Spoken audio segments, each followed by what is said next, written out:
My parents said I wasn't welcome on their luxury cruise. After everything I'd done for them, I'd even bought them a $966,000 home, so I sold it while they were away. Their vacation ended the moment they came home. Hey everyone, my name is Natalie Brooks. I'm 38 years old, and the day my parents told me I wasn't welcome on the family cruise, they were standing in the living room of the house I'd bought for them. The mortgage had been paid by me. The property taxes had been paid by me. The homeowner's insurance had been paid by me. Even the new roof they'd proudly shown off to the neighbors, I'd paid for that too. Still, my mother looked me straight in the eyes and said, "We think it's better if you stay home." I smiled, told them I hoped they had a wonderful trip. Then I quietly called my attorney. If you'd asked anyone in my family who took care of our parents, every one of them would have said it was all of us. The truth was very different. I was simply the only one who never said no. My older brother, Michael, lived in Arizona. My younger sister, Claire, lived about 30 minutes from our parents.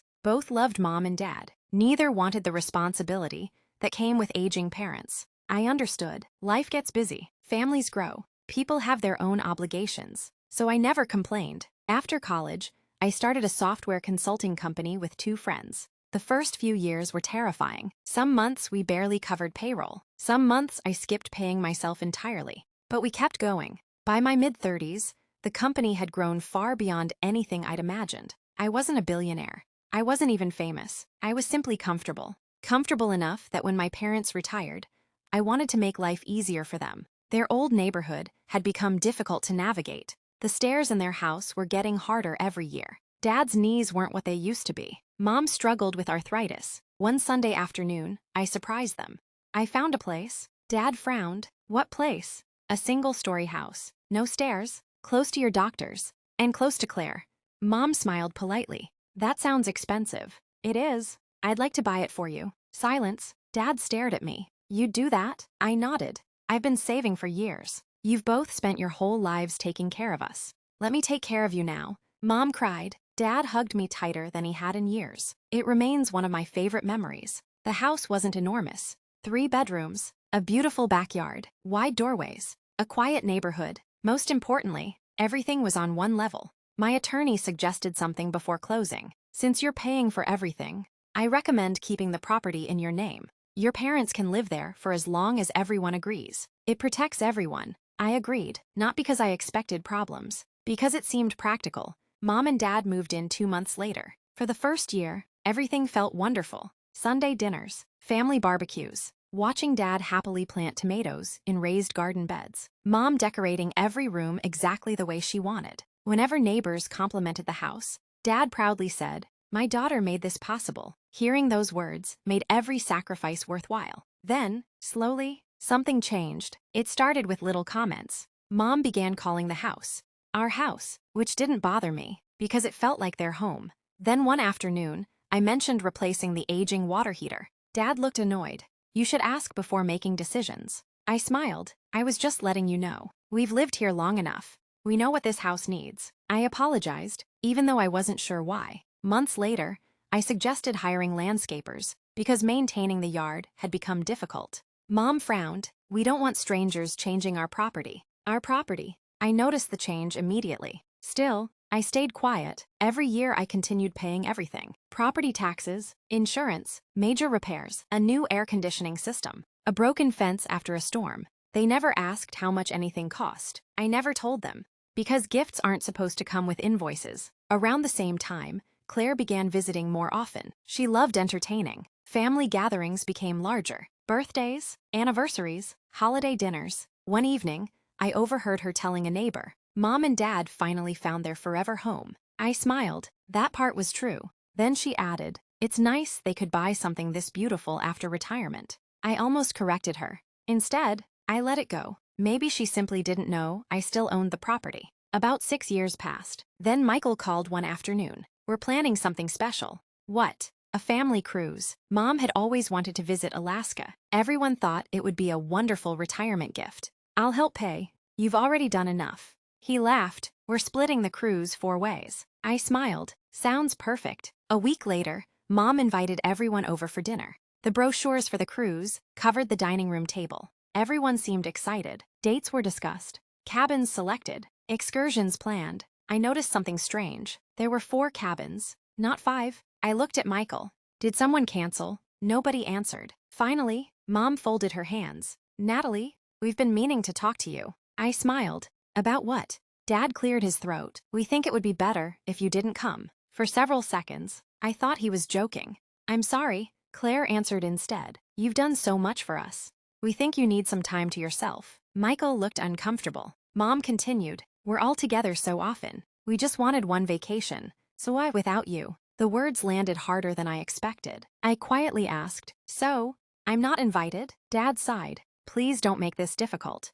We just need a break. A break from the daughter paying every bill connected to the house they lived in. I looked around the table. No one met my eyes. Not even Michael. I slowly stood, smiled, and picked up my purse. I hope all of you have an incredible trip. Mom looked surprised. You're not upset? I shook my head. No, I hope you make wonderful memories. Then I left. The next morning, I called my attorney. I think it's time. He didn't ask what I meant. Because we'd discussed the possibility years earlier. I'll prepare the paperwork. 3 days later, my parents left for their cruise. They waved happily from photographs Claire posted online. Alaska, glaciers, formal dinners, family smiles. While they were gone, I met my attorney, then my real estate agent. We reviewed every document carefully. Because the house had always remained legally mine, I had the right to sell it. But I insisted on doing everything properly. Formal notice, timeframes, every legal requirement followed exactly. On Friday afternoon, the photographer finished taking listing pictures. Saturday morning, a large sign appeared in the front yard. For sale. As I drove away, I glanced one last time in the rearview mirror. My parents still believed they were returning to the house they'd slowly convinced themselves was theirs. They had no idea. It was already on the market. Sometimes, the people who forget a gift was never theirs are the most shocked when it's taken back. As my parents enjoyed their cruise, they still believed they'd be returning to the home they'd treated as their own. They had no idea the for sale sign was already waiting for them. The house received 3 offers during the first week. None of them happened overnight. My real estate agent scheduled showings only after the legally required notice period had begun.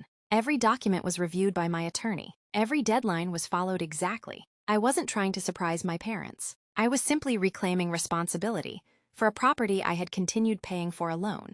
The strongest offer came from a retired couple relocating to be closer to their grandchildren. They loved the single-story layout, the wide hallways, the garden Dad had spent years tending. They even asked if they could keep the tomato beds. I smiled. I think he'd like that. We accepted their offer. Closing was scheduled for 6 weeks later. My parents still had plenty of time to arrange new housing. When their cruise finally ended, Claire filled social media with smiling photos, family dinners, whale watching, sunsets over the ocean. Not one message had been sent to me. Not one phone call. 2 hours after they landed, my phone rang. Mom, I answered. Natalie, why is there a for sale sign in front of our house? Our house? The one you're living in. Her voice became louder. You can't be serious. I am. Dad grabbed the phone. You sold our home. I sold my property. You gave it to us.